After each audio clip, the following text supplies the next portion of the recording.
నమస్తే, welcome to N99 Telugu news. ఇప్పుడు headline చూద్దాం.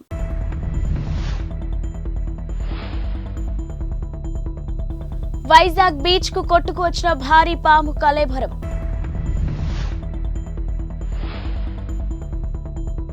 రంజీ ట్రోఫీ సెమీఫైనల్లో ముంబై జట్టుకు శ్రేయస్ ఎంపిక.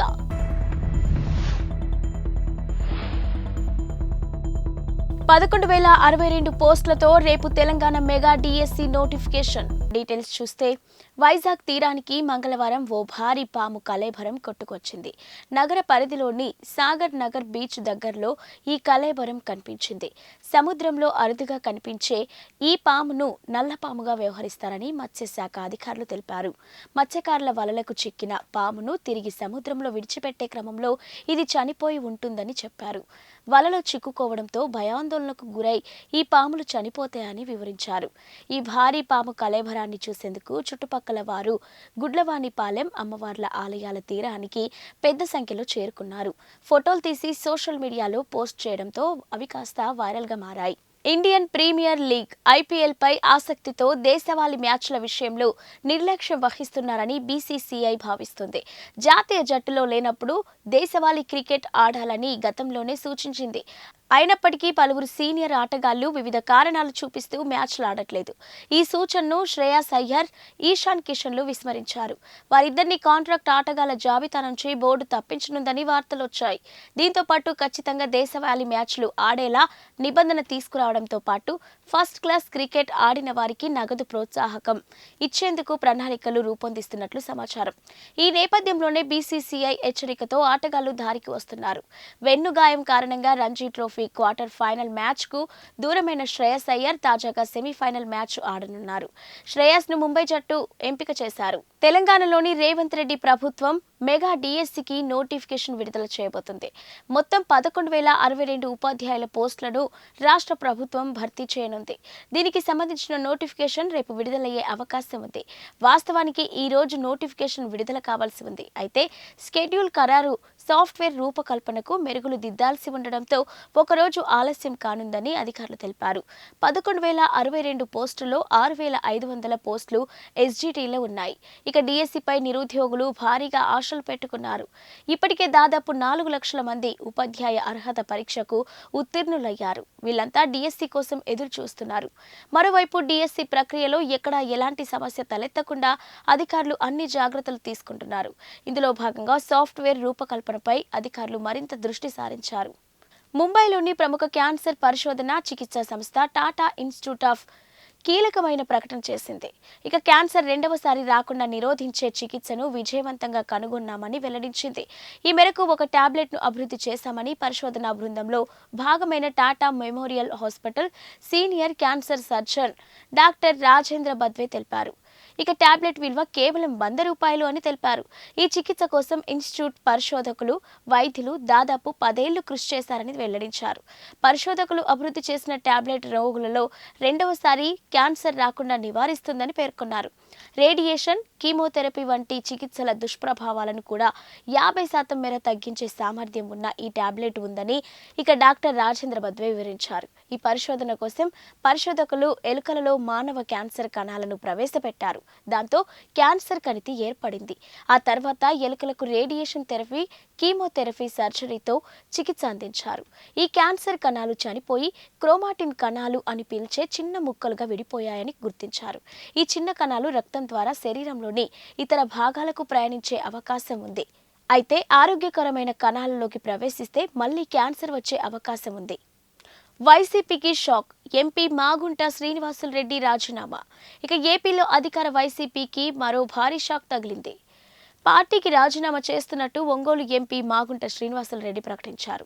కాసేపటి క్రితం మీడియాలో ఆయన మాట్లాడుతూ 33 ఏళ్లుగా రాజకీయాల్లో ఉన్నాను. ప్రకాశం జిల్లాలో మాగుంట అంటే ఒక బ్రాండ్ అని చెప్పారు. 8 సార్లు పార్లమెంటుకు, 2 సార్లు శాసనసభకు, 1 సారి ఎమ్మెల్సీ పదవికి, మొత్తం 11 సార్లు చట్టసభలకు పోటీ చేశానని తెలిపారు. తమ కుటుంబానికి అహం లేదని, ఆత్మగౌరవం మాత్రమే ఉందని చెప్పారు. వైసీపీని వీడటం బాధాకరమే. అయినప్పటికీ తప్పడం లేదని అన్నారు. ఆత్మాభిమానాన్ని చంపుకోలేమని చెప్పారు. ఒంగోలు ఎంపీ బరిలో తన కుమారుడు మాగుంట రాఘవరెడ్డిని నిలపాలని నిర్ణయించామని తెలిపారు. మాగుంటను వైసీపీ హైకమాండ్ దూరం పెట్టిన సంగతి తెలిసిందే. ఇక ఒంగోలు పార్లమెంటు స్థానం నుంచి అభ్యర్థిగా చెవిరెడ్డి భాస్కర్ రెడ్డిని జగన్ ప్రకటించారు. ఈ పరిణామాల నేపథ్యంలోనే మాగుంట తీవ్ర అసంతృప్తితో ఉన్నారు. పార్టీకి రాజీనామా చేస్తున్నట్టు ప్రకటించారు. మార్చి మొదటి వారంలో ఆయన టీడీపీలో చేరనున్నట్టు సమాచారం. అభివృద్ధి పనుల కోసం ఏర్పాటు చేసిన శిలా ఫలకాన్ని వైసీపీ సర్పంచ్ ధ్వంసం చేసిన ఘటన ప్రకాశం జిల్లాలోని పెద్దరావీడు మండలంలో జరిగింది. మండలంలో ఉన్న చట్లమిట్ల, రేగూను మానుపల్లి గ్రామాల సచివాలయం ఆర్బీకేలను రేగూను మానుపల్లిలో నిర్మించారు. అయితే అక్కడ ఏర్పాటు చేసిన శిలా ఫలకాలపై రేగూను మానుపల్లి సర్పంచ్ పాలగిరి వెంకట రామాంజనేయరెడ్డి పేరును వేయలేదు అని, దీనిపై రామాంజనేయరెడ్డి తీవ్ర ఆగ్రహానికి గురయ్యారు. ఇక వైసీపీలో ఉన్న ఓ వర్గం నాయకులకు అధికారులు తలొగ్గి తన పేరును రాయలేదని మండిపడ్డారు నాయకులు. నాయకులు అధికారుల పేర్లను రాసి సర్పంచ్ల సంఘం అధ్యక్షుడిగా ఉన్న తన పేరును రాయలేదని విమర్శించారు. సుత్తితో శిలా ఫలకాన్ని ధ్వంసం చేశారు. తనను గౌరవించకపోవడంతో బాధతో ఈ పని చేశానని చెప్పారు. రాజ్యసభ ఎన్నికల్లో భాగంగా హిమాచల్ ప్రదేశ్లో 6 కాంగ్రెస్ ఎమ్మెల్యేలు బీజేపీ అభ్యర్థికి అనుకూలంగా ఓటు వేసిన కొన్ని గంటల అనంతరం అనూహ్య రాజకీయ పరిణామం చోటు చేసుకుంది. రాష్ట్రంలో రాజకీయ సంక్షోభం దిశగా అడుగులు పడుతున్నాయి. జయరాం ఠాకూర్ నేతృత్వంలోని బీజేపీ లెజిస్లేచర్ పార్టీ నేతలు రాష్ట్ర గవర్నర్ శివప్రతాప్ శుక్లాను ఉదయం కలిశారు. బడ్జెట్ ఆమోదం కోసం అసెంబ్లీలో ఓటింగ్ నిర్వహించాలని గవర్నర్ను కోరారు. బడ్జెట్ సమావేశాలు ఆరంభానికి ముందు ఈ పరిణామం చోటు చేసుకుంది. బడ్జెట్ను ఆమోదింపజేసుకునే బలాన్ని కాంగ్రెస్ పార్టీ కోల్పోయిందని జయరాం ఠాకూర్ అన్నారు. గవర్నర్తో సమావేశం అనంతరం ఆయన మీడియాతో మాట్లాడారు. బీజేపీ ఎమ్మెల్యేలను స్పీకర్ సస్పెండ్ చేస్తారేమోనని అనుమానంగా ఉందని జయరాం ఠాకూర్ పేర్కొన్నారు. ఏపీ అసెంబ్లీ, లోక్సభ ఎన్నికల్లో పోటీ చేయనున్న అభ్యర్థుల ఎంపికపై ఏపీసీసీ దృష్టి పెట్టింది. ఇప్పటికే అధికార వైఎస్ఆర్సీపీ ఆయా నియోజకవర్గాల సమన్వయకర్తలను నియమించగా, విపక్ష టీడీపీ, జనసేన కూటమి కొన్ని నియోజకవర్గాలకు అభ్యర్థులను ప్రకటించడంతో వీలైనంత త్వరగా అభ్యర్థులను ఖరారు చేయాలని కాంగ్రెస్ యోచిస్తుంది. రాష్ట్ర వ్యాప్తంగా కాంగ్రెస్ టికెట్ల కోసం వచ్చిన దరఖాస్తులను పరిశీలించేందుకు హస్తం పార్టీ సిద్ధమైంది. ఈ మేరకు ఏపీసీసీ అధ్యక్షురాలు వైఎస్ షర్మిల నేడు రేపు భేటీలు నిర్వహించనున్నారు. విజయవాడలోని ఆంధ్రరత్న భవన్లో దరఖాస్తుదారులతో సంప్రదింపులు జరపనున్నారు. ఢిల్లీ లిక్కర్ స్కామ్లో విచారణకు హాజరు కావాలని బీఆర్ఎస్ ఎమ్మెల్సీ కల్వకుంట్ల కవితకు ఈడీ నోటీసులు జారీ చేసిన సంగతి తెలిసిందే.